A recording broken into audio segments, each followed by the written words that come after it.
I said restart it. Right? Yep. Maybe you should just, restart it. You've had that for like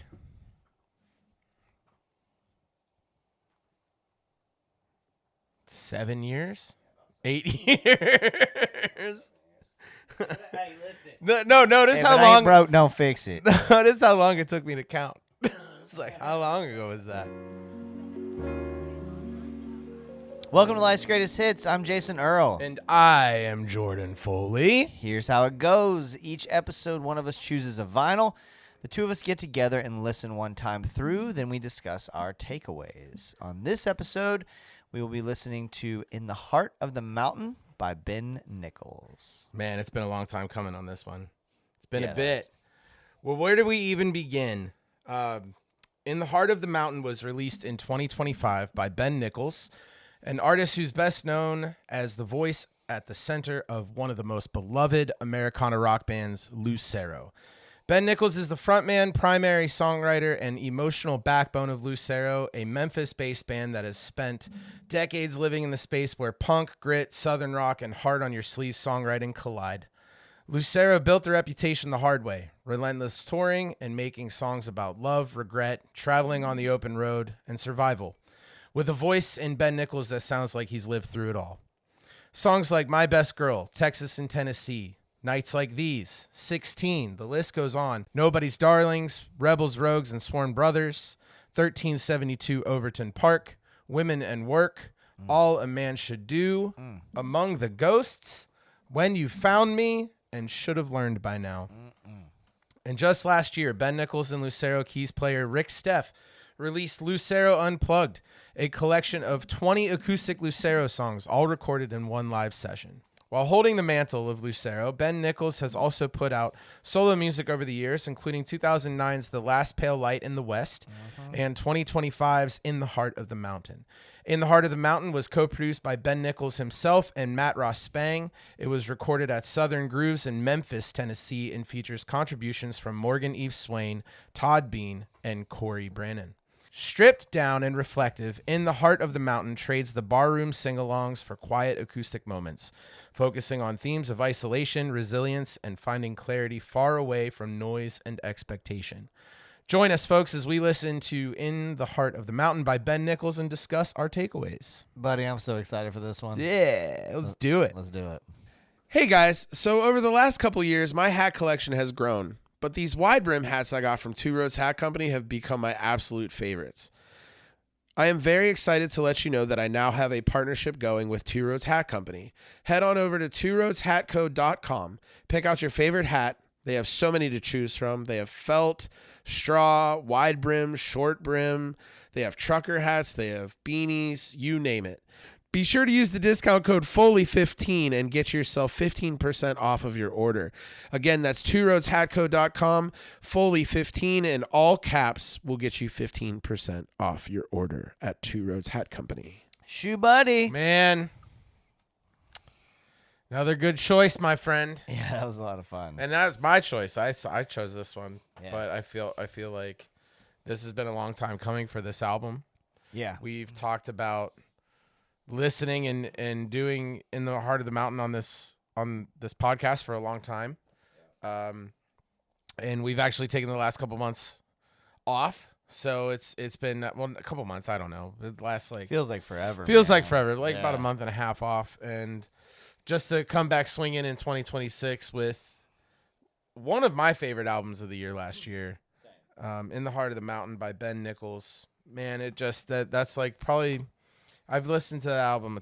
I've listened to this album a ton, and it just gets better. Yeah, and it always hits different when we do an episode like this and listen to it together. It does. It slows me down. I spend more time with it. Yeah. and it reveals so much. And yeah, what a fucking killer Like, record. there's a way of listening with intent. I think that's what happens whenever we listen to it together. It's like I'm paying even more attention than I have been. Yeah. Because oftentimes I play a record and I'm just doing things, doing work, working around the house, or like Making taking breakfast notes, or whatever. Yeah. Yeah, I was always Yeah. multitasking. So it's nice to really listen to albums with you, man, and hone in on it. So ultimately, before we dive into, why I chose it, what my thoughts are, let me hear what you have to say about it. Well, What I are mean, your I think thoughts? Let's any kick it off. conversation, so any conversation about Lucero or Ben or anything, like, for context for people, I've been listening to this band since the early 2000s. The first Lucero show I saw was in Tallahassee in 2006. Damn. It was the end of my first semester in law school. I was a junior in high school. You were junior in high school. It was my first semester in law school. Or senior. I was a senior too. I was at Fall of 06. Okay, that makes me feel a little bit better. Yeah, a little bit better. Gotta give you some credit. But yeah, I just finished my first semester of law school, and my girlfriend at the time got me tickets, and I had like I have another one now these days, but I had like a old Casio look at that point and guy. shoot Oh, yeah. camera, Little digital camera. Yeah, and Brian Venable, who plays guitar for Lucero, took a photo of me and Ben that night. And it's a wild thing because, like, back then I just looked like such a different person than I do now. Facts. You do look different. I think we all do. I do as well. Yeah. But yeah, I bought this shirt. I'm wearing a Pearl Snap shirt that I bought around the corner the next day at a vintage store called Sick Boy. Oh, wow. And the reason that I got excited about that place is that the bartender that night was this, like, captivating woman in, like a Cub Scout uniform that she'd fashioned into a dress that she made. And then my girlfriend at the time was studying fashion design, and just these magical memories, Sure. From forever ago now. I mean, that was 20 years ago, which is a wild thought, but that's how long I've been into Ben's music. I mean, at that point I'd been a fan for a while, right? So anytime I approach thinking about, and also Ben Nichols has been a guest on my show, The Marinade with Jason Earle. I had the great pleasure of sitting down with him in 2020, right before the world shut down, on Lucero's bus. We mentioned Rick Steff earlier. I got a chance to meet Rick that day, and he couldn't have been kinder. And so, I've just thought a lot about this man's music and gotten and spent a lot of time with it. So I think it's important to have that context, because as I go into this, like, I always have to sort of try to make sure that I'm not just assuming people think about this band as much as I think about this band. Right. Right. And so, I just wanted to, at the outset, kind of say that. Now, I also want to comment on something that will come up as a theme throughout the conversation. And that is, not only have I seen Lucero a million times, but and gotten to meet and interview Ben, but also I have appeared as a guest on the Records Revisited podcast. Our friends Ben Montgomery and Wayne Fugate. Shout out. Love those guys. Yep. They actually went to a Lucero show with us. They did. Last We year. all went together. It was awesome. So a couple years ago, I was on their show, and with our other friend, Matt Woods, and Seth Gill. And we talked about 1372 Overton Park in the process of listening to Lucero's incredible masterpiece record, 1372 Overton Park, and the rest of the catalog. Something came to light for me. And I've since kind of thought of it as the Ben Nichols song analysis index that I have created. Okay. Ben's songs fall into one of three categories, and they overlap in places. Okay. There are sad Ben songs. Okay. Like what you would think, sad boy Ben songs. Sure. There are bike rider Ben songs. Okay. Okay. Bike rider as in biker or cyclist? As in biker. Okay. Okay. Just for reference. Mhm. Just to. Sure. He even has a song called Bike Riders. Sure. And there's a film by the same name by his brother. Name inspired at least in part by that song and Ben's music. And then there are horny Ben songs. And when you listen to a Ben Nichols written record, there are going to be sad songs. There are going to be bike rider songs. There are going to be horny songs. Every time. Yep. And those overlap, of course, right? You could Yeah. have a horny bike rider song. Oh, for sure. Or a sad horny song, right? And I think, when Ben's a little bit older than me, But when I started listening to his music, especially in my early 20s, which is when I discovered this band, Lucero, I was sad a lot. I was horny a lot. And I rode a motorcycle Oh, look at that. at the time. I didn't know you had a motorcycle. I did for a long time. Wow. So, and a lot of those themes persist. I don't ride a motorcycle anymore, but I can relate to his music is my point. Sure. And so I think it's important for that context, like as we go into it, because as I was listening to the solo record, I was doing the same index, thinking about which ones were sad songs, horny songs, and bike rider songs. Do you feel like that? Do you think? I guess this is just a general question. Do you categorize a lot of your favorite artists like that? When it comes to their music, do you kind of like, because you grow so accustomed to their music, you get so connected, as I know you do? Do you tend to do that? Is that a thing, or is it more like just Lucero is on a certain level and you already like I can identify? That's an interesting question. I never, I guess the nature of the Records Revisited podcast that I was on, you're analyzing music quite a bit. So Yeah. I think that's what brought that index to my brain as I was listening to his songs. I don't think I certainly listen to and analyze music, other songs for sure, other records, especially if I'm going to have somebody as a guest on my podcast or if we're going to talk about a record here. But, yeah, I think no, I don't. There's something different about Ben's music too, and there's something different about the way he writes that lends itself, I think, to the connection that I'm speaking of. Sure. I guess a follow-up question then would be, do you think Ben would agree with you that when he looks at his catalog of Lucero tunes, of Ben Nichols tunes, does he look at it the same way? Like, could they actually be those three categories in his mind?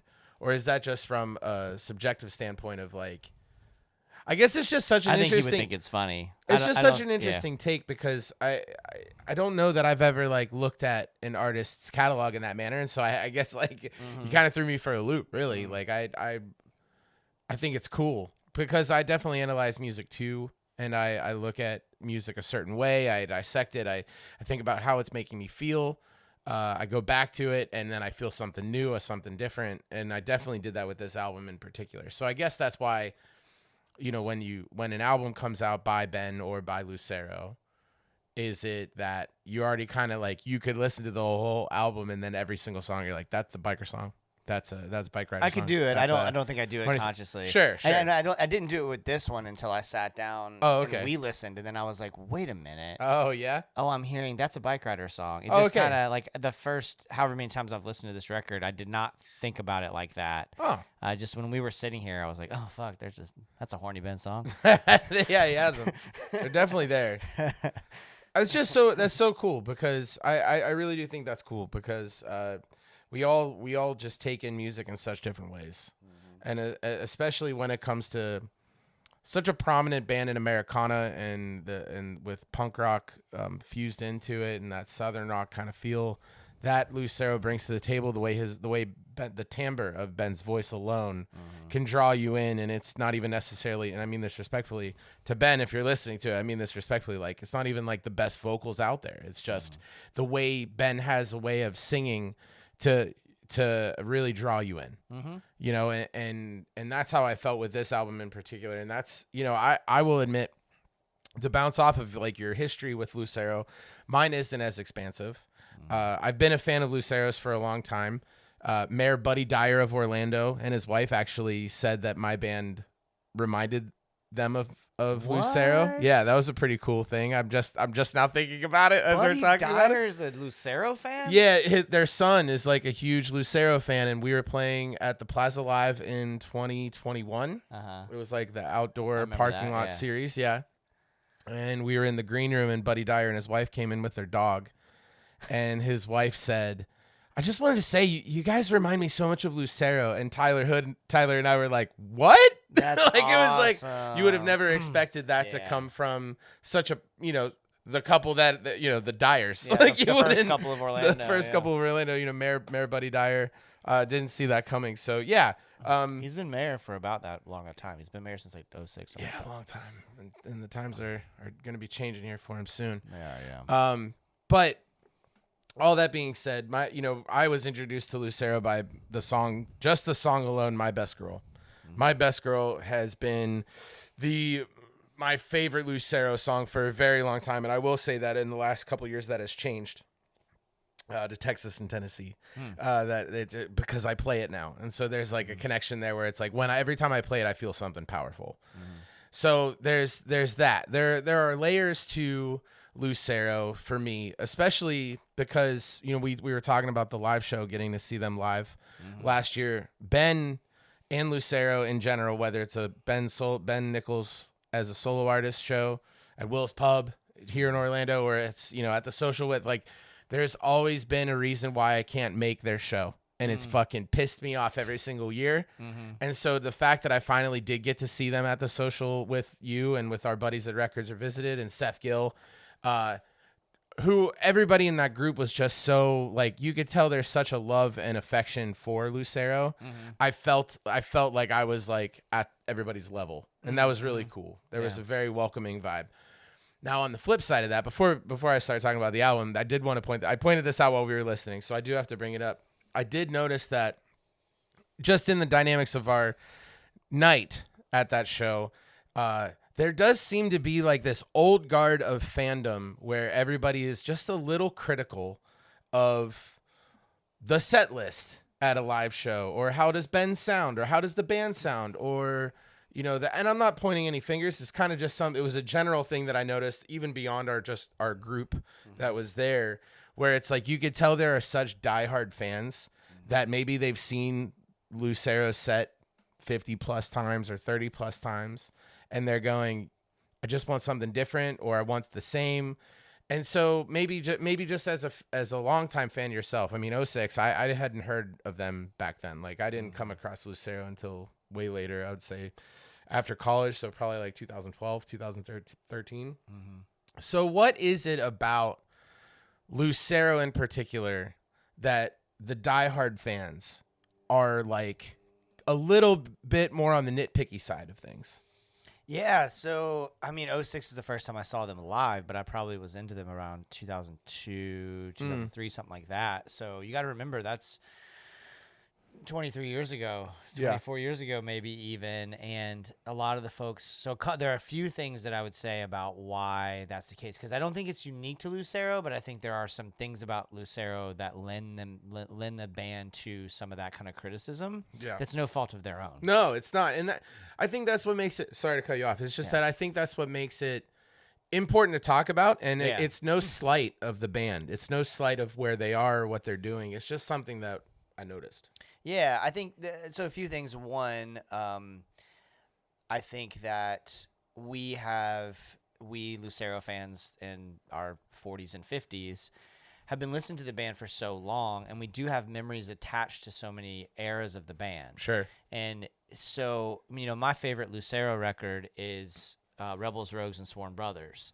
Well, it's my favorite because of where it hit me. Right? Mm-hmm. I mean, I would argue 1372 Overton Park and maybe a couple other. I could probably make the case for a couple other records. I mean, Nobody's Darlings is fucking. Yep, I might even argue that's a better record. But I also feel like, real quick, I just feel like Nobody's Darlings, they played it in its entirety at that show at the Social that we went to, and you could tell that there was like anybody would go to any album release anniversary of theirs. Yeah, and I think that.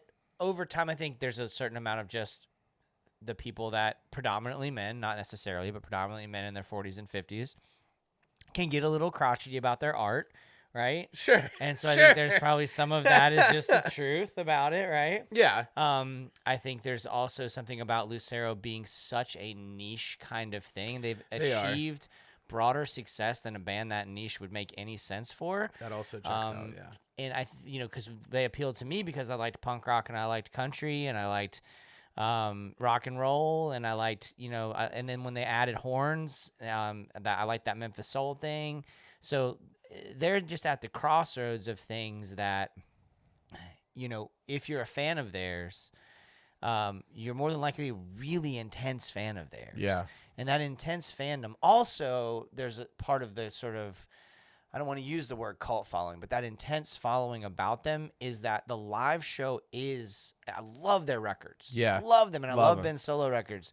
But the live show is the thing. Yeah. Right? Like, Yeah. they are so much fun live. It was electric. It's incredible. It was straight up electric. And, yeah. and Ben's, I mean, the entire band's performance, for them to be going as long as they've been going and playing with such passion that they still have, I was blown away by that. And also, like, and we talked about this after that show in particular, that there was something about Ben in particular, like specifically Ben in his performance, where you could just tell how much he appreciated it. Like there was like I've watched the video clips that I've taken of him playing live, because I at that show I felt like I needed to get a lot. I wanted to get a lot of footage. Most of the videos that I've gotten, he's shrugging. He's like, whatever, fuck it. Like, I'm just having fun. I'm taking a shot of whiskey. Like, you could tell that he's just in the moment. And I don't know that a lot of artists can do that. I don't know that a lot of front band leaders can do that. Well, that's one of the things that blows my mind about Ben is, like, and I've gotten a chance to meet him several times over the years, and then actually spent like an hour and a half with them that one time. And what's wild about him is that he's the coolest guy in every room, but he doesn't act like it. Yeah. You know? You like, can tell he's that. very down to earth. You can sense that on stage. Yeah. Yeah. I mean, and they think about this about Ben Nichols. You ever watch Treme, the excellent David Simon TV show? HBO? Yeah. Yeah. Mariah and I actually started watching it because we were missing New Orleans. Okay. Yeah, because we love New Orleans. Yep. It's one of my We all-time. haven't finished it. Okay. So David Simon of The Wire, right? Steve Earle and Justin Townes Earle are on it. Yep. Yep. Yep. Well, they have a little cameo. Well, yeah. I mean, Steve kind of has like a recurring character. Yeah.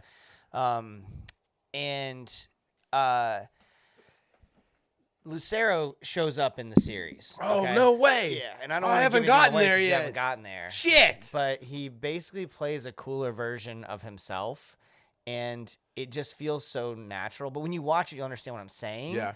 Where you're like, well, that makes sense that Ben's doing these things in the show, because having met him a few times and spent some time with him, he's just that way. Like, he's the coolest guy in every room, but he's not rubbing it in your face. He's not like he's not a star in that way, like in a prima donna kind of way or anything pretentious kind of way. He's just a regular dude. It's a dude. Who's a killer writer, and He's is a rock killer star. writer. Yeah. So I think also the last thing about why I think the fans can be so critical also is to kind of finish that thought about the band being so niche, is that there's a bit of like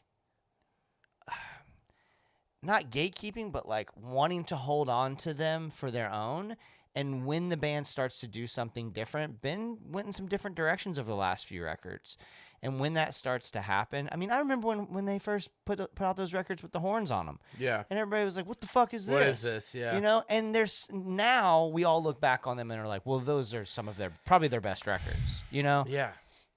So it's interesting, though, how people get. And we talked about this when we talked about Tyler Childers a little bit. Oh, for sure. How people get with their fandom, and it gets toxic. It does. Yeah, that actually good way to plug our previous episode, because it's true. And I have friends who now, like some of my best friends, who they are so fixated and so in love with the music that their favorite acts have come out with in years past, that when they come out with new shit, they're not that into it anymore. Yeah. Best friend, I've talked about him before, Jared.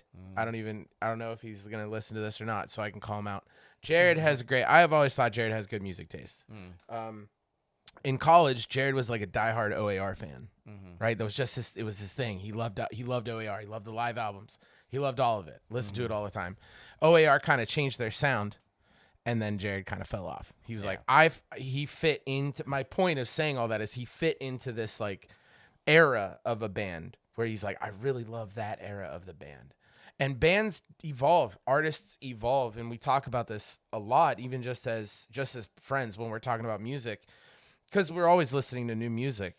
It doesn't mean that the new music is always good. Sometimes it needs to grow on us and needs to get some tear and wear in our ears. But that's a good segue into actually talking about In the Heart of the Mountain, in my opinion, because I've said it before. I come from my experience of fandom with Lucero was kind of like, I always wanted to see them live because I knew that how powerful it was. I've always loved their music, but I haven't been so diehard that I know every song, I know every word, I know, you know what I mean? Like I have my list of favorites. I listen to them a lot. I have delved into, we talked about it while we were listening, like Ben's 2009 album. I've done the dive in, but I haven't done a full dive in. And so I guess for me, when I'm being introduced to it In the Heart of the Mountain, there was something about this album that really, really hit me in a way that I wasn't expecting last year. And that's really what made me want to choose this album. It wasn't because, we should do it so we can promote the podcast, or we should do it for Ben Nichols or anything like that. It was literally that the album hit me in a way that it may not have hit the diehard Lucero fan that's seen them a million times or has listened to every single album, knows every single word. I'm coming into it with a fresh set of ears in it to a degree. And man, my first thought about this whole album when it first came out, my first thought was, this is exactly what an ideal solo acoustic centric album should be, especially from a frontman of a band or lead singer of a band or singer-songwriter of a band who is literally taking such avenues that might be reminiscent of previous songs to the fans, current fans, but is also like evolving into this, identity of, I can also run on my own. I can play these songs on my own. I can have some assistance, maybe make it a duo or a trio. And so for somebody who's, for myself, who like, I'm a singer-songwriter as well, and I also have a band and I also have solo music, Ben literally gave me the blueprint of, here's how to make a good album without the band. And I felt like I needed that in that moment. Not that I was pulling away from the band, but we've just, we've taken a breather. I was getting married last year. There a lot of things happened and we needed a bit of a breather. We're slowly getting back into it, which is exciting. But there was a bit of a dynamic shift of, okay, I've played these heavier songs with a full band. I really worked hard for a couple years and now I'm writing different stuff. How do I not lose myself and also the identity of this band while, really focusing on my new music? And so Ben really gave me that type of blueprint within the Heart of the Mountain from start to finish of like, the sound itself is exactly what I would aim for with a bit of a blend of music that I'm doing as a band or as a solo artist. Man, what a gift. Yeah. Pretty big gift. And that was my biggest takeaway. That was my big thing with this album. That makes a lot of sense to me. Because I think sometimes when we think about a solo record, one of the things that I like about Ben's solo records, and Last Pale Light in the West is a different animal because, that record from 2009 is a Ben Nichols solo record, but it's a concept record. I mean, it's based on characters from Cormac McCarthy's Blood Meridian. So, that's right. Yeah. So like, it's a very different thing than I have this batch of songs and they don't make. You and I talk about this a lot with your music. Like, you have a batch of songs that maybe they don't make sense with the band, or you don't hear the band on them, or you weren't thinking of the band as you wrote them. Hey, Bubba, come here. Do you think does he need OUT or anything? He went. I took him right before you got here, so I think he just wants attention. So usually it feels like when someone does a solo record, it's like I have this bunch of ideas that wouldn't make sense for the band. And I think and that's true of Last Pale Light in the West. Those songs wouldn't make sense as Lucero songs. Right. Well, it's just like BJ Barham's solo album. Yeah. It wouldn't have made sense as American Aquarium. No, it wouldn't have, even though it's some of my favorite of his writing. No, it is some of his best writing. He said it himself in an interview. He was like, this isn't American Aquarium music. Yeah, it's so good. Yeah. But I think Ben here, as opposed to Last Pale Light in the West, here several of these songs I even made notes on are like, man, I'd kind of like to hear both. I'd kind of like to hear this. Would love to hear version Lucero. as well as the Lucero. Fucking A, I could yeah. hear some horns on some of it, Yep. and I could hear like I could hear like if Rick Steff doing all Rick Steff things on there, putting some keys, and some of these would have made a lot of sense as really hard driving bike rider Ben songs. And so that was great because it's not like I needed that. Sure. It's just interesting to hear the difference. So that's cool though that you got that inspiration. Well, thank you. And it is that you do make a valid point, because listening to these songs, I do wonder, man, what would the band sound like with these songs, for sure. But I do love what he did with them. Yeah. And I do think that Ben has a way of unifying all the songs. There's a wholeness to this album. From start to finish, it is whole. It might not be, like you said, like related to a book, all kind of concept. It might not be conceptual, but it is in a way. And we don't know. I don't know what that is. I don't know where the inspiration might be coming from. But there is definitely a wholeness to this that I do think if he had brought Lucero in, it would have been a different album. Yeah. And you also we talk about the players. You and I have talked about the players in particular because I had the distinct honor to open for Corey Brannon last week, which was amazing. I got to hang out with Corey. He's such a great guy. And Corey plays guitar on this album. I will say real quick, funny enough, when we were all hanging out at the end of the night, you were there. A bunch of us were hanging out by the merch table. Corey and I were talking about just music and whatnot. And then I mentioned that we were going to talk about In the Heart of the Mountain literally on the next episode. He's like, I'm on that. And I was like, no shit. So I was just so blown away in the moment because I guess I should have assumed, but I didn't, at the time I didn't look up who was all on the record. And so I looked to you, I was like, dude, Corey's on this album. I think it's really cool to be able to bring your friends in who aren't a part of the band and be able to be like, hey, do you want to play on this album? And Corey kills it, man. I think coming from somebody who plays as a duo as well with Tyler, separate from the band, separate from solo. Tyler and I kind of have our own thing, and you've seen us play our bar gigs mostly. We just love playing 90s country, and we'll throw in Decoration Day by Drive By. Like, we do have like an eclectic mix of songs that we like to play at those bar gigs. But there is something to be said for what Ben's doing here with Corey and with the other players on it that makes me feel like if I wanted to, I could do an album just with me and Tyler. Yeah. And it could fucking hit because there's something special. Well, I think you guys are a good example to talk about this record and tie those two things together. Yeah. Corey and Ben have known each other since going back to Memphis to at least the 90s. Sure. So, Ben on those early records has that lyric, Corey Brandon's got an evil streak and a way with words that'll bring you to your knees, right? Anyway, so they've known each other for a long time, Sure. and that synergy comes through on this record. You can tell. So, and that's true when you and Tyler play. You guys have played so long together, and you get better every time. So it's having Corey on there, and then also, the personnel on this not only, and I might be getting ahead of myself, but I wanted to talk about the physical copy too, because the personnel on this, to have Matt Ross Spang co-producing it, who has done so many cool things. Yeah. Engineered and mixed Jason Isbell's Something More Than Free, for example. Engineered Prine's Tree of Forgiveness.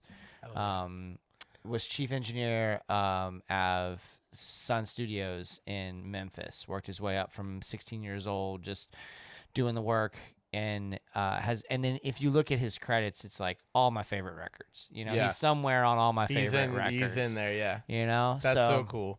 To have the those unsung heroes of like your favorite albums, right? Exactly, yeah. Like if you like this kind of music, Matt Ross Spang's all over all of it, And then like the cover photo is Chad Cochran took that photo, Cowtown Chad, and Chad has been on the Marinade before, and I've gotten to know him a little bit over the years. Such a good dude and an incredible photographer. Yeah, he's real nice. So it's super fun to see like all of that kind of synergy on a solo record like this, where you can't necessarily bring all those folks in when you have a band involved. A band gets used to certain people and has a certain way of working, whereas if it's your project, you can do whatever the fuck you want. Oh, totally. And there's something to be said for that, for sure.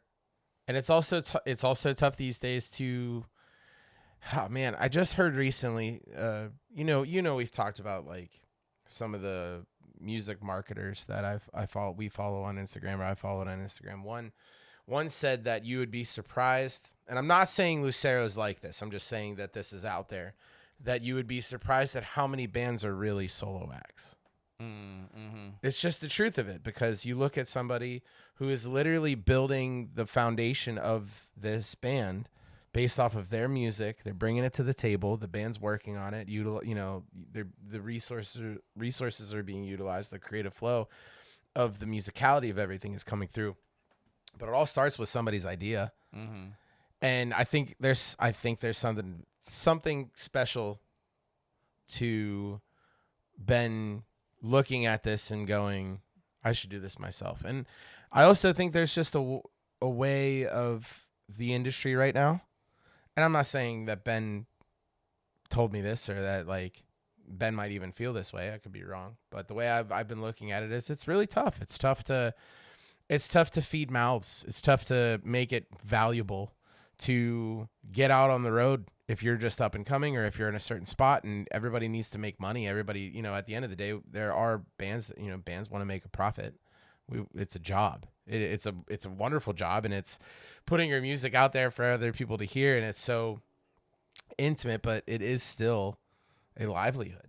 Mm-hmm. And so I'm not saying that Ben might have looked at it. I'm just saying that there are other aspects to being a solo artist that is very prevalent just in my mind now, of looking at my own music career and seeing the parallels of what we're diving into.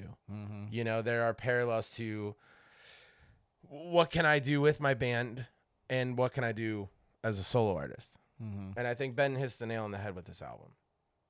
What are some songs that stand out to you? I know we kind of gave a little bit of nods and that kind of thing, but we mostly just listened to this record together and didn't say much. Well, I feel like we have to, just right off the bat, you and I both agreed that our favorite song on this album was a Song of the Week on Life's Greatest Hits last year. Mm-hmm. The Devil Takes His Leave. Mm-hmm. It's the last song on the album.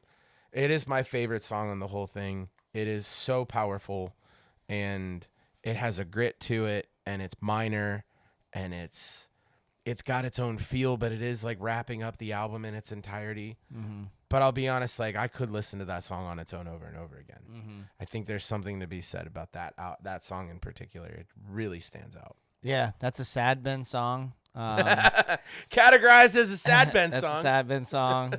Pretty textbook sad Ben song. Just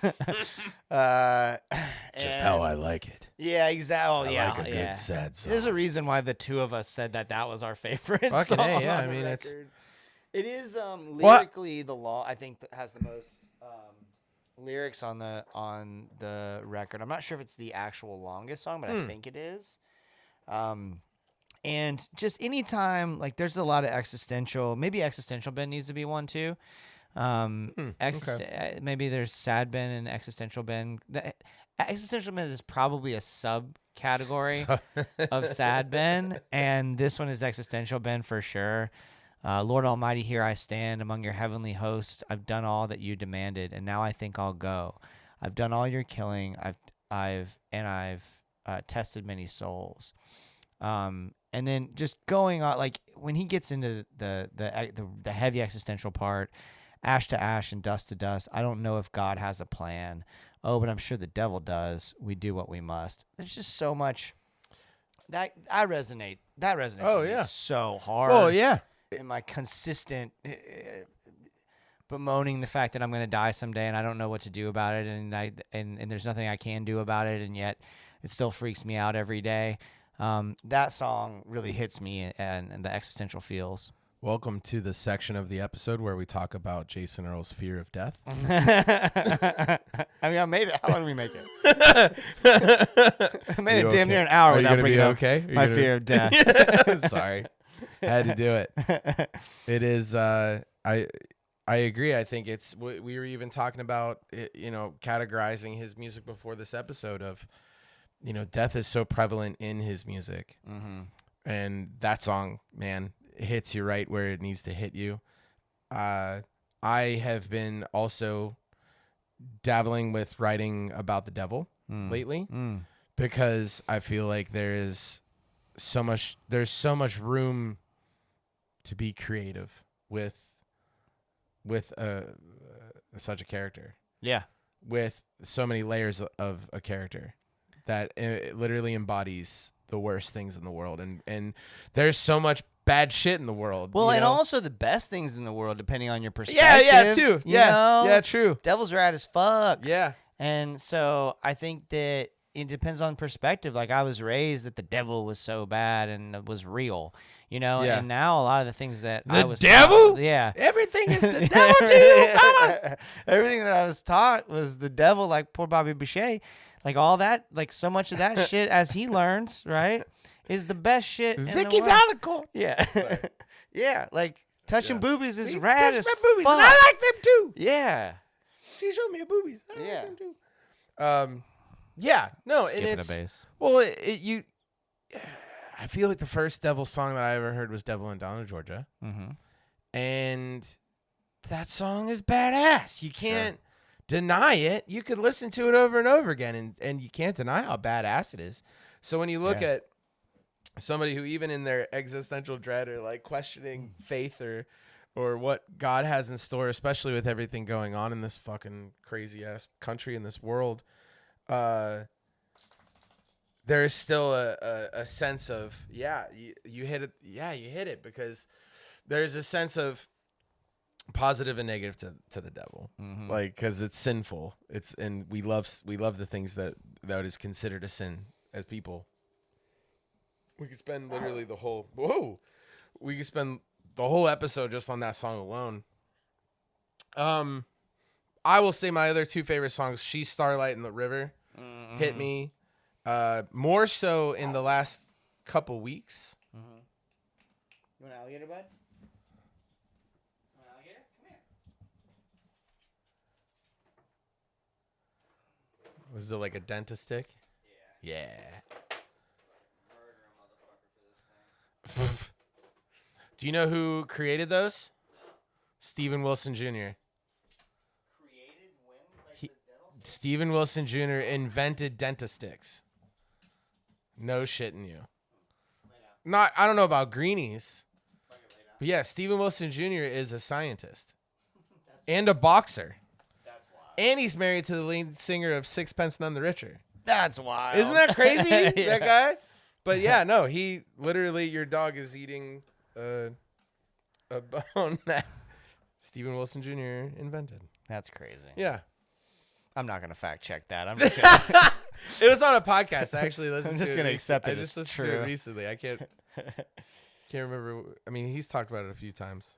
Okay, so "She's Starlight in the River." "She's Starlight in the River," yeah. Horny Ben song. Yeah.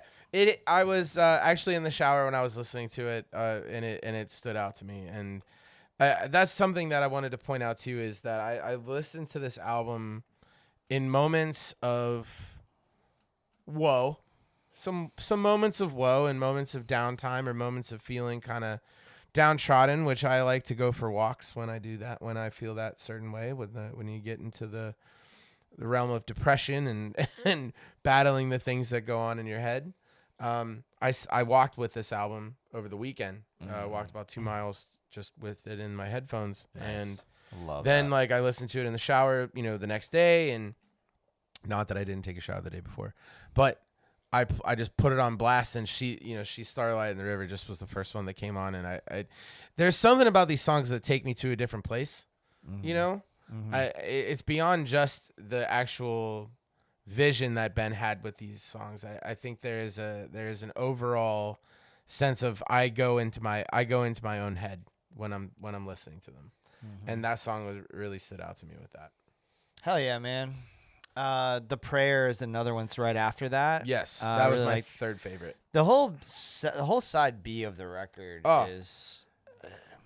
Yeah, it's just. I mean, he kind of kicks it in a different notch. I feel like. I would actually argue that he kicks it into a different gear at song 3.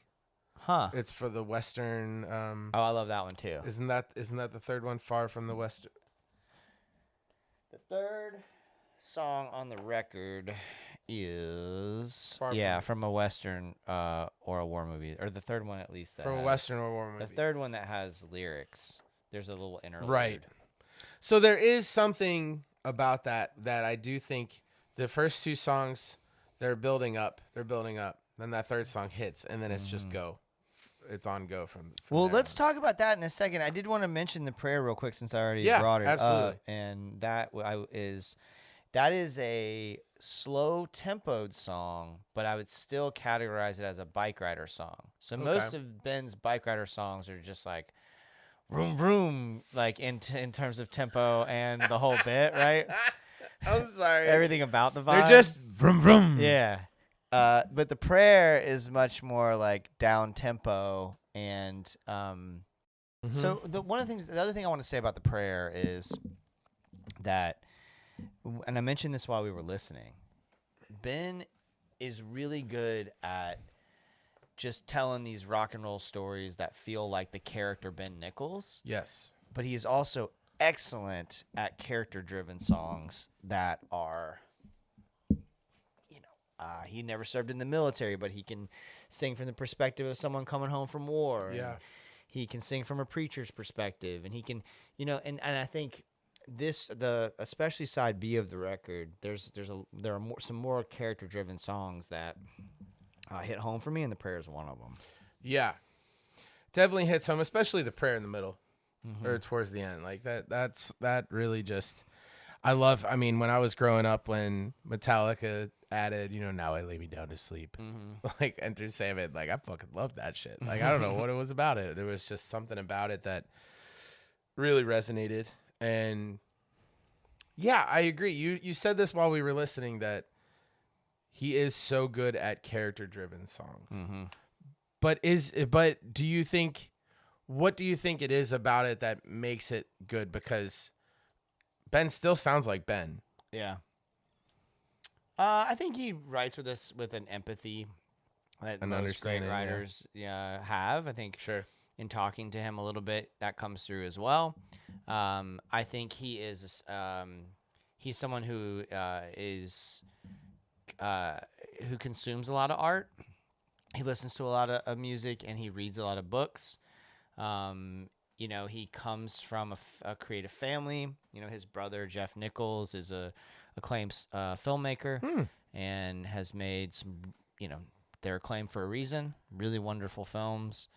And then the circles he runs in, right? Like you just mentioned Corey. He's known Corey Brandon forever. You just opened for Corey. Every time I've ever been around Corey, I've been like, man, how's that motherfucker's brain work?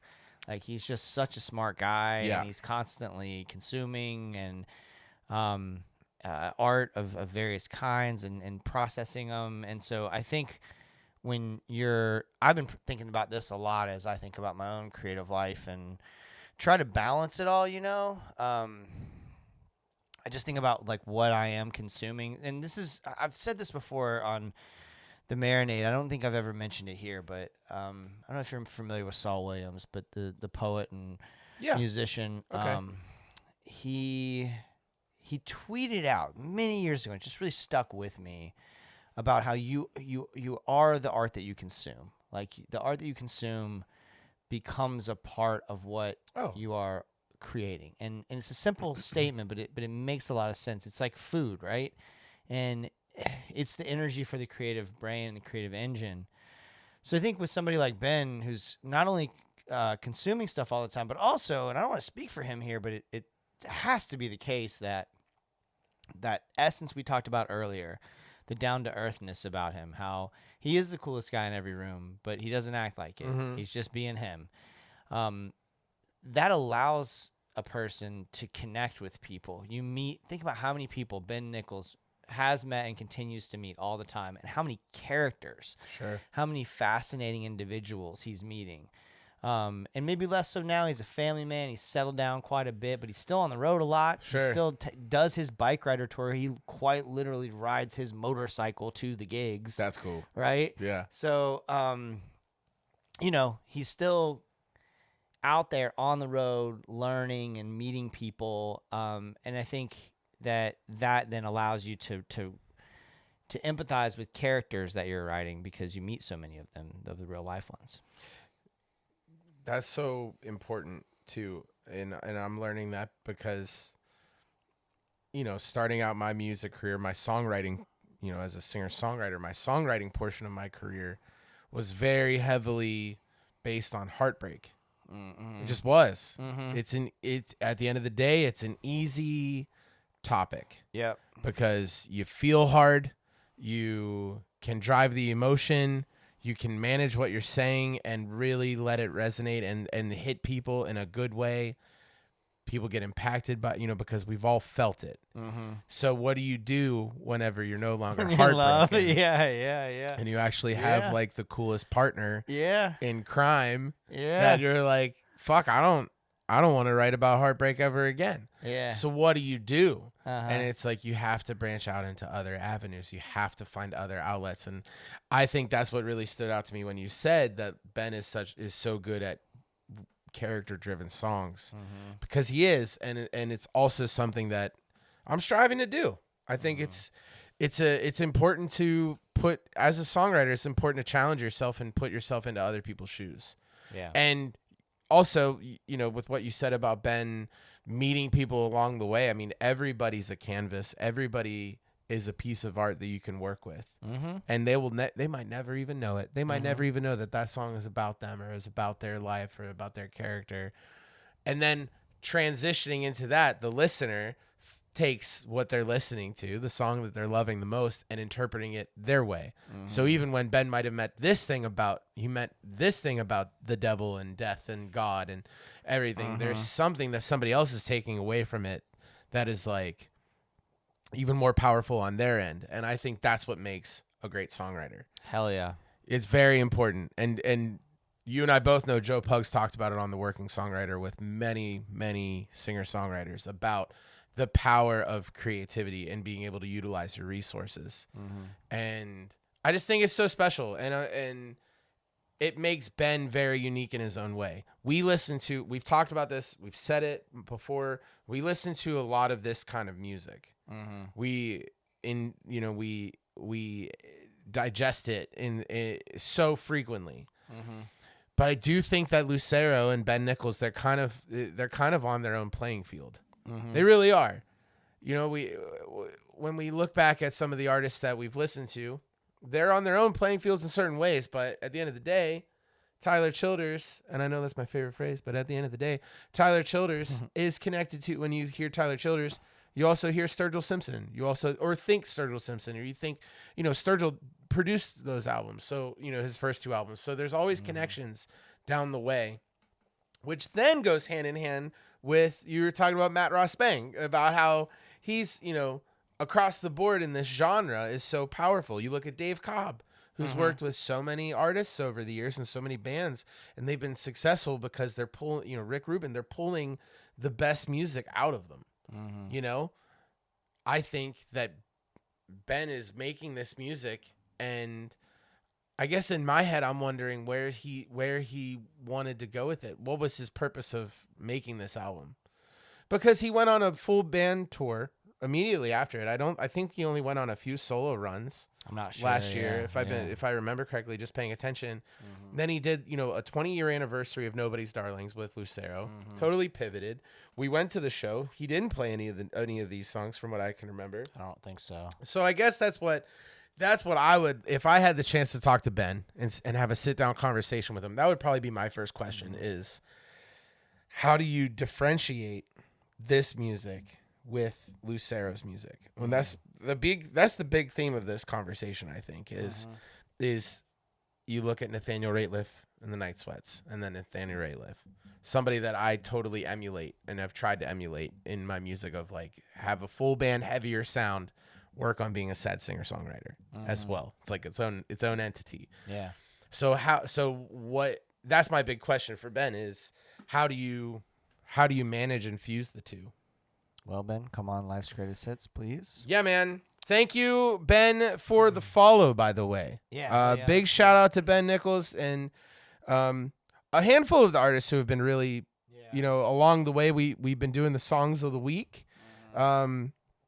Jason, Earle, and I've been taking turns picking them this year, It's been fun. I think that's been really fun, and it shows a cool dynamic.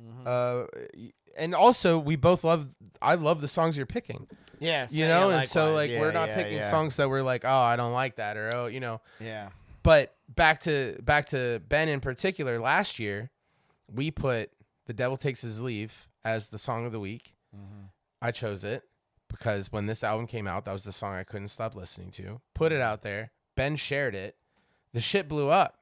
Our handle, I mean, it's not like it's huge. We're above 1,000 followers, but the attention that came from just Ben alone and Lucero alone really helped us out.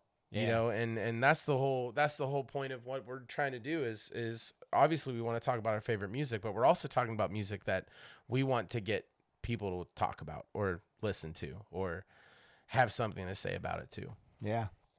So I think it's really important. Anything else? Any other big points about In the Heart of the Mountain before we? The only thing I would add to put a bow on it is just listening to it again, especially after having seen Corey Brandon set the night that you opened for him. Listen to some of these guitars. The credits aren't real clear on the physical copy of the record, other than we know that he plays electric guitar. But we both were like, "Oh, that's Corey right there." Corey can play so many things and so many styles, and still there was a moment like earlier we started to talk about From a Western or a War Machine, and there's these like soaring kind of like 80s hero movie feeling, almost like Top Gun or Rocky or something feeling guitar, right? Yeah. That comes out of nowhere on an acoustic song. Yeah. That's really cool, and it carries the song in a very cool direction, Exactly. And you don't hear it a lot without bass and drums. Yeah. And so I thought that was just Corey's fingerprints being kind of, here and there on it, especially just being such a fan of his. And Corey has been on my show, The Marinade, a couple of times. So it was really nice to, especially in the wake of that wonderful night. That was so much fun, dude. That was a great night. Much fun. That was a great night. So yeah, that's the only thing I would add to it is just kind of circling back to how the people that put this together, the people involved with Ben, I think add enough of an accent without taking away from it being a Ben Nichols solo record, Fuck yeah. That's a great way to wrap it up. Hell yeah. I'm very, very happy with this album, and it's still just I still want to play it a lot. And and I will also say Lucero Unplugged that came out last year. That goes without saying. That was one of my favorite albums of the year too. Yeah. Because then you're taking Lucero songs and Ben Nicholsing them. Yeah. In a way, you're solifying them with him and Rick and with Rick's stuff. Yeah, I mean Rick's influence, like so good. That guy played with everybody, like so good. Folks, look up Rick Steff's biography. It will blow your fucking mind. It's crazy. So you want to talk about what we got going on? Yeah, let's talk. Let's catch up a little bit. We're both pretty busy here. This is the part of the episode where we talk about our lives and what's been going on. Yeah, man. I guess I'll start because I know the last episode I was working on my EP. Yes. But I had not finished recording. You recorded the guitar. Okay. The recording's done. Fuck yeah. So still, a lot of steps to go before I can get it out to people, but it's being mixed right now, and I'm so excited and nervous and grateful and just this swelling and swirling of emotions. I kind of have the bug, like now that I did it and I'm not as, I got through that initial imposter syndrome and all those things that come along with doing something, putting yourself out there like that. Yep. Even though the record's not out yet, and I haven't even heard the mixes, quite honestly, just the process, I'm kind of hooked on it. Like, I think I have red light fever. I don't know if that's a thing. Is that a thing? Red light fever? Okay. Yeah. So yeah, Red light fever. I don't know that I've ever heard I know of red light syndrome is a thing where I'm gonna people write shut that shit down. down. Red light fever. Right? Where people shut down when the record light goes on. I do not have that issue. But I do think I have red light fever, which is because I've been writing so much, man. And part of why I've been writing so much is I've been reading a ton. I'm reading this book right now, by Tom Robbins, Still Life with Woodpecker. I'm almost done with it. It's so fucking funny. Shout out our friend Randy. I don't know if she'd want me to say her full name, so I'm just gonna say our friend Randy. It turned me on to that book, and it's just been such a blast. Cool. It's hilarious and smart. Also, with my podcast, The Marinade, I'm going to go ahead and put this out there because it is in the works, and I feel confident that it's going to happen. My favorite author right now is a guy named S.A. Cosby. I just finished his book, King of Ashes, which run, don't walk to bookshop.org or your local bookstore and get a copy. And I just shot my shot, and he said he'd love to be on my show, The Marinade. So, hell yeah, man. That's really cool. I just, the local book club here in our neighborhood, the Night Owl Book Club over at the Milk House, just down the street from where we're sitting, near where we live. They just happened to be reading his last book, All the Sinners Bleed, for their book club. Oh, wow. And I noticed it, so I reached out to them, and I'm like, hey, I'm in the works, gonna sit down with this guy. Do you guys have any questions for him? And they got really excited, you know? Oh, no way. So I just showed up the night of their book club earlier this week with Bucket, and they were wrapping up. They're starting to wrap up, and the host was like, and so the host of the podcast reached out to us, and I'm walking up as she's saying this. Like, the host of the podcast reached out to us and said, if you have any questions for him, and I was like, I'm sorry, guys, real quick, I'm the host. And so I got to sit down with them and talk about the book and tell them how I got connected with Cosby and stuff. So I'm excited about that. He's going to be on the show. I have a conversation with Brian Dunn, whose record Clamps Casino was one of my favorites of last year. That's coming out very soon. I just released a bonus episode of The Marinade that I think is really cool with Rusty Ingley and Reed Hardman, who are the founders and organizers, and you got to meet Rusty. I did. Founders and organizers of Orange Blossom Review, which is my favorite festival. That's a really cool story, real quick, if you don't mind. Yeah. So you got a ticket to go see the Wood Brothers and Rick Robertson down the street at the Plaza Live. Because also, real quick, John O'Ricks and I of the Wood Brothers caught up before that show for another episode of The Marinade. So go check that out. Yep. So Jason offered me his extra ticket, got to go see the Wood Brothers, and man, what a set. Rick Robertson crushed it as an opener. But we were, and over the years, in the last, I would say year or so, you have told me multiple times you want to introduce me to the folks at Orange Blossom Review, just to connect me with them, you know, as an artist. Maybe I could get on there, maybe not. I don't know. We'll see, but just let's meet them. They're just cool guys. So, they're just good folks. Yeah. And as you and I were exiting the restroom, you were like, hey, hold on a second. I want to introduce you to somebody. All right. And then Rusty came around the corner, and sure enough, we ended up talking with him and his wife for I think 15, 20 minutes before the song. Yeah. Such nice people. So excited to listen to that episode. I know that you just released it. So yeah, just dropped it. Yeah, thanks, man. Yeah, I caught up with those guys at Orange Blossom Review 2025. And I'll be covering that festival as long as it exists, and hopefully it exists for a long, long, long time. It's really, really cool. So yeah, that's what I've got going on lately. I've been doing a bit of a Leonard Cohen dive musically. Okay. And been listening to a lot of Pony Bradshaw lately. Ooh, yeah. So just kind of revisiting some records. That's so cool. I met a former band member of Pony Bradshaw. That's right. Cody Ray. That's right. In Chattanooga. Shout out to Cody Ray, who is promoting live shows in Chattanooga, Tennessee. That's awesome. Yeah. So that's what I got going on, buddy. What about you? Man, very cool. Got a lot going on. So I went on tour last month in January with Spencer Thomas, who is a singer-songwriter that used to be a part of the band Future Birds, and he had been with them for a handful of years. He had been in a couple other acts, but Spencer decided, I have my own songs. I really want to go out and make a new album. And he's had, music out there before.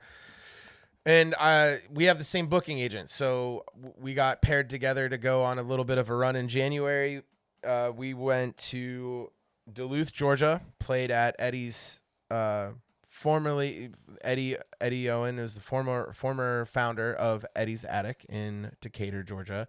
Now runs Eddie Owen Presents Red Clay Music Foundry in Duluth, Georgia, which is definitely an up-and-coming town. I would say it's maybe about 45 minutes north of Atlanta. Really cool town. The venue was amazing. Spencer and I did a whole song swap where we just took turns singing each other's song, singing our songs on stage together, like a round, but it was just me and him. Yeah. Ended up working really well for that venue. And Eddie and his wife Alina were just so damn nice, and I just can't speak highly enough about those folks. So then we went to Chattanooga. Cody Ray got us at the Woodshop Listening Room, which is like the big listening room venue in Chattanooga, Tennessee. So shout out to the kind folks at the Woodshop for putting us up. And then we made it over to Nashville the next day and played at Dee's Country Cocktail Lounge, which is in Madison County, so it's just a little outside of Nashville, but it was a divey. It's an iconic venue. Yeah, it's an iconic venue. Josh Headley has a residency there. Yeah. But I will say it was divey as hell, and I loved it. Honestly, of the 3 sets, that was my favorite one of the whole tour. And then unfortunately, we had to cancel our last 2 shows. We were going to North Carolina. We would have been in Asheville. And then we would have been in Raleigh, but because the ice storms come in, we had to cancel them. So it was a short run, but it was awesome to get my feet wet and hitting the road more as a solo artist. Mariah came up with me to the Atlanta show. We went to the Georgia Aquarium, which was amazing. And then I dropped her off at the airport, and I kept going on my way. And then I booked it home from Nashville. It was like 20 degrees there. Woke up first thing in the morning. I knew that the ice storm was coming, so I got the hell out of there and made it home. I left at 8 a.m. I got home at 8:30 p.m. Ooh. And the whole way home, I listened to the new Justin Townes Earle biography. Oh, right. And I didn't finish it. Yeah. I still have a couple chapters to go. But I did want to give you, now that I mentioned it, the writer who you spoke with. Mm-hmm. John Bernstein. Yes. John saw that we shared that I listened to this biography the whole way, and he sent me 2 bumper stickers, and I wanted to gift you with the other one that says "Keep honking, I'm reading What Do You Do When You're Lonesome" by Jonathan Bernstein. So he wanted me to give that to you. Sweet. Thank and he you. said, "Thank you for reading and spreading the word. Here's an extra bumper sticker for a friend." That is and so sweet. Little full circle there that you got to interview him, right? And he was amazing. And talk with him. Yeah. And that book, man, like that book really got me through a whole day of travel and just listening about JTE's life from the jump. And what a guy, what a character as a human being. Rest easy to Justin Townes Earle. But yeah, so the tour happened. Before that, I spent about 8 hours just recording my own music. I have new songs, but I didn't have enough time to get in the studio, really get them well produced and really make it happen. So I just took I have an Audigo mic, and now you have one, which is awesome. There's these little microphones that really pick up good sound, and you can tweak your sound to have a little extra reverb to it or whatnot. And so I just spent 8 hours one weekend recording 8 new songs of mine as demos. And, they're demos, so I didn't really feel comfortable putting them out anywhere. But I wanted to put them somewhere, so I put them on Bandcamp. I added a little $5 to help me down the road situation. So this collection of 8 demos is called Demo Stack Volume 1. I call it Volume 1 because I plan on doing more. It doesn't mean that I'm not going to be releasing well-produced songs. I'm going back into the studio, which I'm really excited about. But in the meantime, here's what I'm working on, and I wanted to be able to play those songs on the road and have a good standpoint of like, oh, you heard this live? Go check it out here on Bandcamp. You want to support me as an artist? Go to Bandcamp, download it for $5. So and it sounds so good, man. Thank you. It sounds really good. Thank you. It was discipline. I had to really discipline myself to, I didn't play with a click. I didn't record them with a click. I just tapped my foot and really paid attention to how I did. It was very raw, and I keep describing those demos as that because I know that they're going to be bigger songs down the line. But I at least want folks to be able to hear it. And this a limited time. They're on Bandcamp only for a limited time. I'm going to be pulling them once I release more music. So it's a whole thing where I'll keep them up until I start releasing them professionally. So that's a whole thing. So if you are interested, go check me out on Bandcamp right now and check out Demo Stack Volume 1. I also burned 15 CDs of these demos. I mean, we're talking real DIY shit, you know, where I was like, I just want to punk rock. Yeah, really, really do the grassroots shit and do it myself and not feel like I need to get this high production. I'll tell you what, I've sold most of them. I made 15 copies. I'm down to like 5 left. I think 4 or 5 left. So I was going to put them on social media and be like, I got these CDs if anybody wants them, but dude, they're almost gone. So like, you can't really do that. So if you hear this, folks, you've made it this far in the episode, you want a copy, hit me up. I will send you one. Other than that, and I'm sorry I keep rambling on. There's just so much shit going on. No, don't apologize for that. It's fucking dude. wild. There's a lot of really cool shit. On. I have been doing a residency at Little Indies here in Orlando. It's been so much fun, y'all. Thanks, man. Yeah. You've been out to a handful of them, and almost all of them, which I really appreciate. I started in December. I've been doing about 2 residency shows a month where I spend 2 hours straight playing cover songs, and then I finish with a bunch of originals, whether they're new, whether they're old, songs that nobody else can hear or anywhere else. I've been putting on these sets, and it's been awesome, and I'm very excited that I'll be continuing those in March. I've took February off. I'll be coming back March 10th, March 17th to Little Indies. Those are Tuesday nights, 7 to 9 p.m., and it's very listening room style. Like everybody comes in, sits down, and literally listens to the songs. It's not overly loud where everybody's like talking over me or anything like that. So if you want something like that and you're in the Orlando area, definitely come out. And I'm also excited to tell you some things that haven't been announced yet. Come April, I am going to be continuing a residency or starting a residency at Tuffy's as well. Cool. They have renovated their backyard. And so they are putting me and a handful of other artists up and doing a consistent residency where we're just playing in their backyard. Cool. Maybe by the fire pit or like wherever they have, just like kind of the same situation. I'm going to play for a couple hours and just try to have like a listening room style, very chill situation. So that will be April 2nd will be the one that's not announced yet. So this is all new information. And then on top of that, I am also going to be playing at Tuffy's opening for Ben Chapman on April 9th. Ben Chapman is a badass singer-songwriter based in Nashville. He has a really, really good band. He's on the up and up. I really love his music. And so the minute that he announced that he was coming to Tuffy's, I was like, I want to play with this guy. So it isn't formally announced yet. So that's the big scoop there. And then other than that, I'm writing new music, and I am, as I briefly mentioned earlier in the episode, I am starting band rehearsals with the Wheelhouse again, just kicking tires and writing new music and seeing what happens. And I think it's a cool transition from how things had been from 2019 to 2024, where it was just go, band, really want to focus, to now it's like, let's just get together and fucking jam. Let's write, let's make music, let's see what happens, rather than like try to like make it this like well-oiled machine. I just want to have fun. And I'm very, very excited to be doing that with the boys. So man, you sent me a new one the other day that is just killer. Thanks, man. I guess it's like a week ago now. Yeah, I wrote it last week. Yeah. I'm very, very excited about the sound on that song and where it's going. And it's called Hell My Darling, but it's a little political driven. It kind of takes you into a medieval time. But it's also very reminiscent of today. So I'm very excited where that song's going to go. I wanted to play it at the Corey Brandon show. It was not ready. And when I say it was not ready, I mean, I wasn't ready. I was not ready know to that play feeling, it. buddy. I practiced it like maybe 5 times before that show. And I was just like, it's just not it. I'm not there yet. So, but definitely a cool direction where my music is going to be going. So yeah, that's why I was a lot. I know that was a lot, but I really appreciate it. Great, dude. Been listening to some albums. Some new albums have come out that I'm really excited about. In the last month, J. Cole's The Fall Off. I can't get over it. I keep listening to it. It's so good. Emily Scott Robinson's Appalachia. So good. Amazing album, Emily. You fucking knocked it out of the park with that album. If you she's hear so this, fucking cool, dude, too, and so sweet good. and smart, and she's the best, man. Yeah. That's a very, very good album. And then Act 1 by Cassius Culpepper.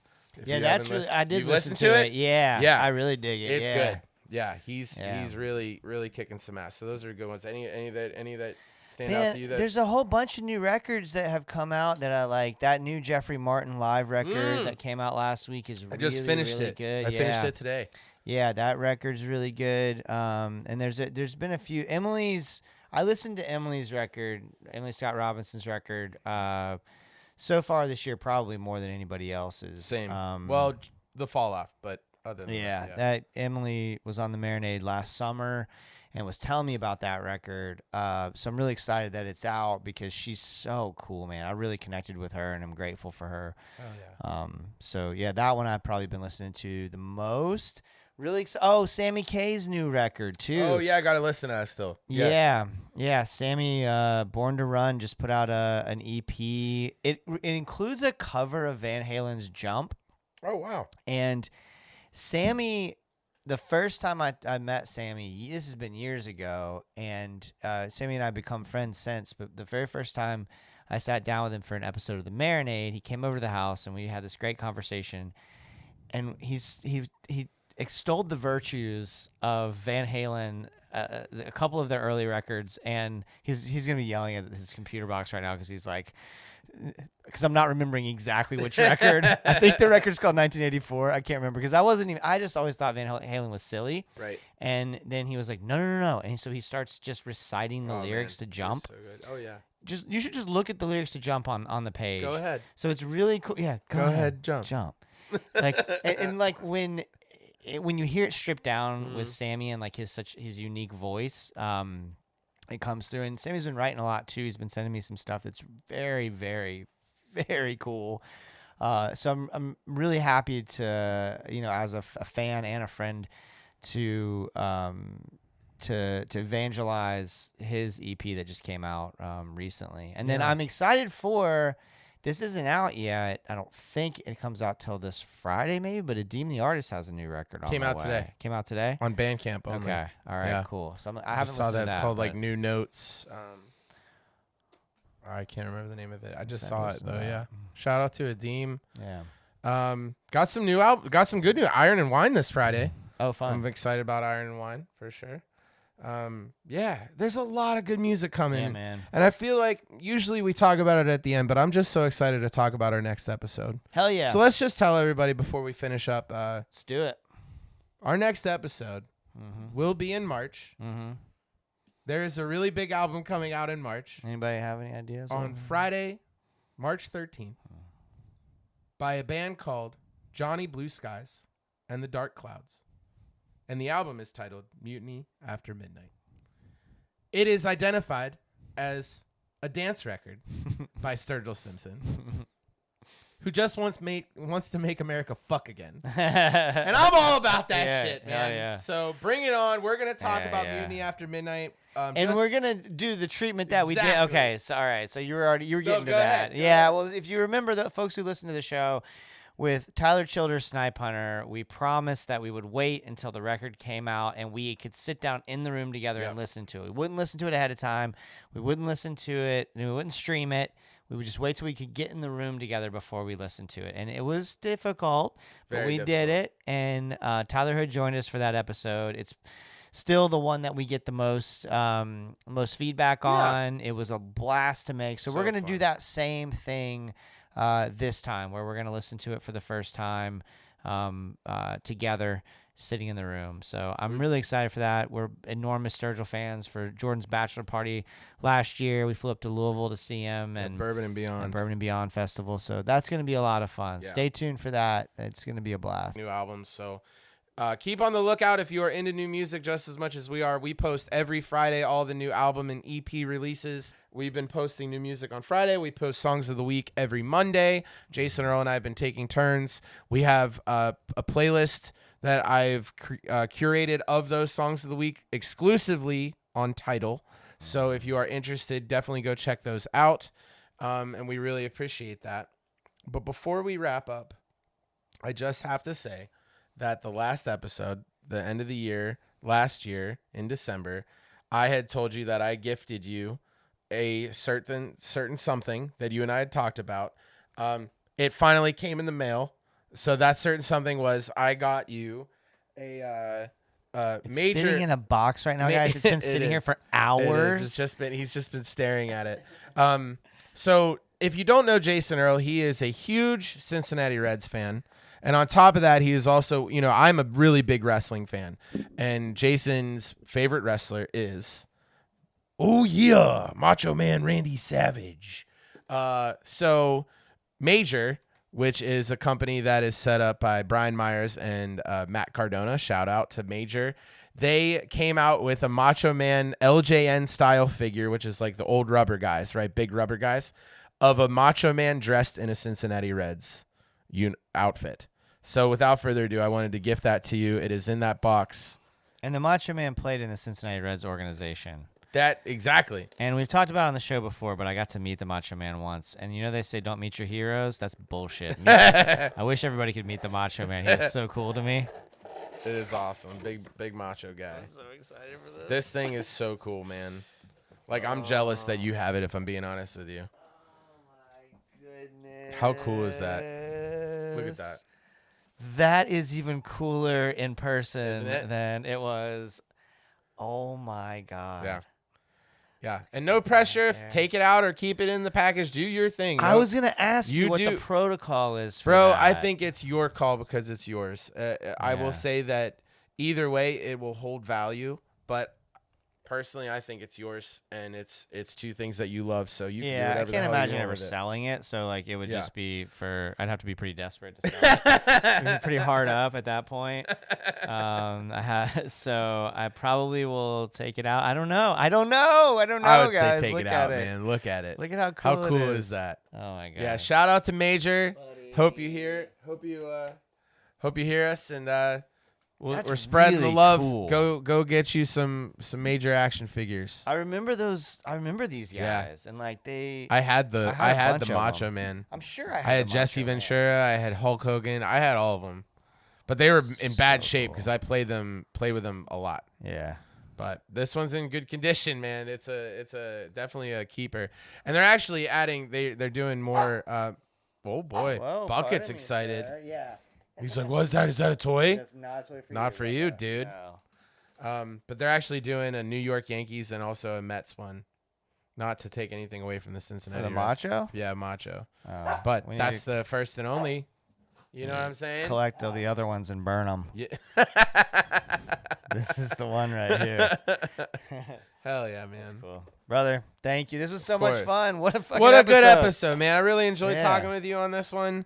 In the Heart of the Mountain by Ben Nichols. Shout out to Ben. Definitely go give it a listen. We Yeah. appreciate y'all tuning in. And we'll see you next time. Thank you for sharing your life's greatest hits with us. Peace. Peace.